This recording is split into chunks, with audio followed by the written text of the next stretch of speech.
Alright, so today I was going through all my ball pythons like I do every single day. I actually open up every single tub here in my collection and check on every single snake just to make sure they're okay, if they made a mess or if they need any water or anything. And to my surprise, I found one of my females had laid an egg, just one single egg, and that egg was a slug egg, an infertile egg.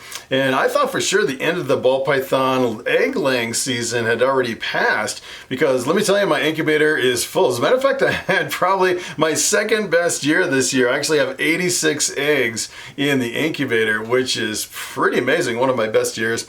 And this girl, I thought maybe she would lay some eggs, but then she started getting thinner and thinner, and I thought, you know, a lot of times when they get really thin, especially towards the end of the season, a lot of times they can completely slug out, where you get all infertile eggs, or sometimes they can reabsorb their eggs. So I actually saw just that one infertile slug egg this morning, so I gave her a little bit of time here at the end of the day. I'm actually going to go back in and check on her to see if she laid maybe a whole clutch of slugs, which would be kind of unfortunate, or she could possibly have laid a whole clutch of eggs with just maybe one or two bad eggs, just a couple slugs, which would be pretty awesome. So what I want to do is I want to show you the male first that actually bred this female. It's actually a bamboo calico, one of my best combinations. As a matter of fact, that bamboo calico is Bobby's son. This is Bobby, my bamboo ball python, and it's pretty amazing what the calico does to the bamboo. It really reduces the pattern, brings a lot of the pattern to the top of the snake, and it actually brings a lot of white on the side of the bamboo, which is pretty awesome. Another thing with this version of calico that I have, it's kind of interesting. There's a whole different variety of different versions of calico. Some calicos can bring in a lot of white, and some calicos can bring in some yellow color in your combinations. And this particular version of calico actually brings in almost like a coppery color, like a dark copper. As a matter of fact, it's almost like a dark gene when you work this version of calico into combinations. So when we look at that snake, you'll actually see that it's a lot darker than Bobby and has a lot more white on the side of the snake. So let's jump over and check out that male first, and then I want to jump over and check out that female. And if she actually has some good eggs under her, I'm going to set those eggs up in the incubator. Alright, so I keep my male calico bamboo over in my ARS 5040 rack, and this guy's name is Slinky from 2018. So he's been a really good breeder. As a matter of fact, he's bred quite a few different snakes, and I have a whole bunch of eggs in the incubator from this guy. He's been really fruitful this year, which is pretty amazing. And this is kind of an interesting combination. Take a look at how much white is on the side of this snake. Really brings up a lot of the white with the calico in there. Kind of the weird thing about this snake is if you actually look at the side, it almost has like this gray band. It's almost like a steel gray band coming down the side of the snake. I don't know exactly what that's from, but it's kind of the first time I've ever seen it with the combination of the calico and the bamboo. And you'll definitely notice on this one, this actually has kind of a darker color on top than compared to Bobby, kind of this almost like a coppery color up on top. And it's kind of interesting too, when this guy first hatched out, he had almost no white on the sides, and as he ages and matures, the white gets brighter and brighter and higher up on the side of the snake, which is a pretty interesting effect when you mix it in with the bamboo. The other thing that I kind of found interesting with this is the mother from this one is actually my pastel calico, which we recently proved out to be 100% het desert ghost. So this one technically is 50% het desert ghost. There's a 50% chance that this contains one copy of the recessive gene desert ghost, and you wouldn't know if it had it or not unless you actually took this and bred it back to another desert ghost. And I don't have a desert ghost female that I can breed this to prove it out, but it's kind of interesting. It seems like, you know, the heads can kind of get diluted more and more as you breed them down. And, you know, a lot of pretty much everything in my whole collection that has calico in it is either 50% or possible het desert ghost, because none of them have been proved out, and there's a possibility that it actually contains one copy of the desert ghost gene. So let's jump over to the female and see if we have more than just one slug egg. Hopefully we'll actually have at least one egg that we can set up in our ball python egg incubator.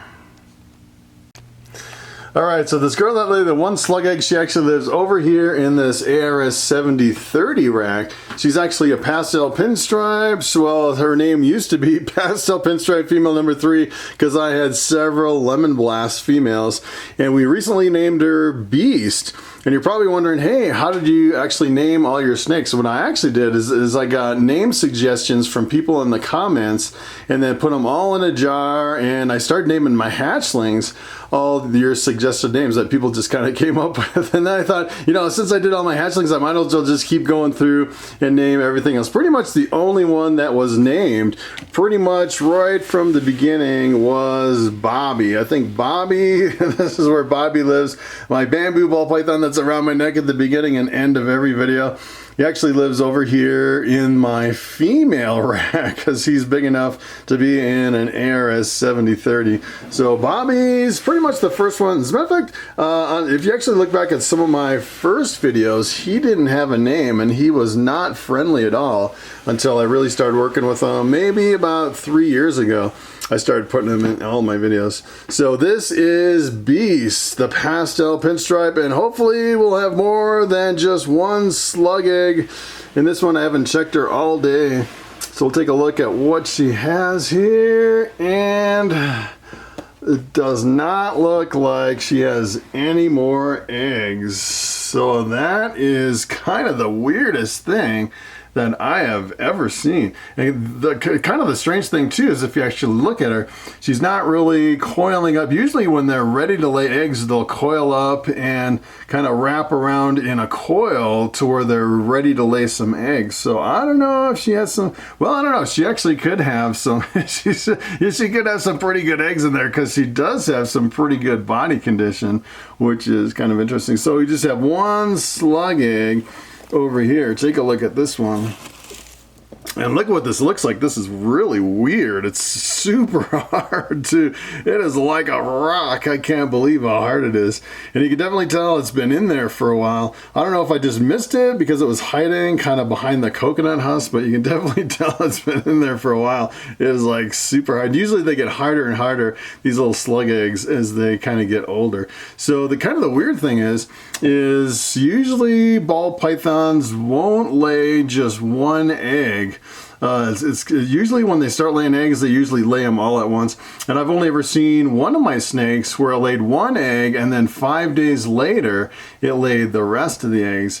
And it makes me wonder if in certain cases that there's just not enough room in the ball python and they just, you know, naturally kind of get rid of the egg that doesn't fit in the body anymore and just kind of pop it out. So maybe I'm hoping that we'll get some eggs from this girl eventually. Although, you know, the other option too is sometimes they'll actually lay some eggs and then they'll get egg bound with some of the other eggs that won't come out of the female. And in that case, you can have some severe health consequences if you don't get those eggs out. I've actually seen that before. So, you know, every time you breed a ball python and you get eggs from that girl, you always risk the potential of, you know, having some health problems, which I've never had. I've never had a problem with, you know, any of my females passing away or having, you know, any severe health problems from the breeding process.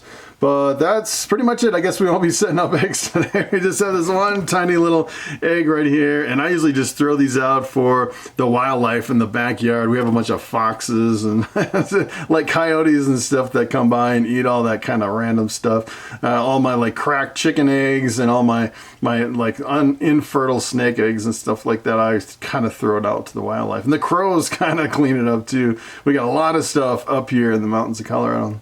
So that's pretty much it. Not a lot going on with this girl, so what we're going to do is we're just going to kind of close her up. And we'll wait a few days, maybe we'll have another video, maybe she'll lay a big clutch of eggs and I'll actually be over 86 eggs in the incubator. I'm up to 86 eggs right now, which is pretty awesome. Hopefully we'll actually hit like up in the 90s. I think my best year, I think I had like 113 eggs or something like that, which was my #1 year. But you know, I think, you know, besides that, I think my best was, I'll have to look back, but I don't think I reached more than 80 eggs. So I think I'm even surpassing my second best year so far this year. So that's pretty much it. Thanks for watching, and I will see you in the next video.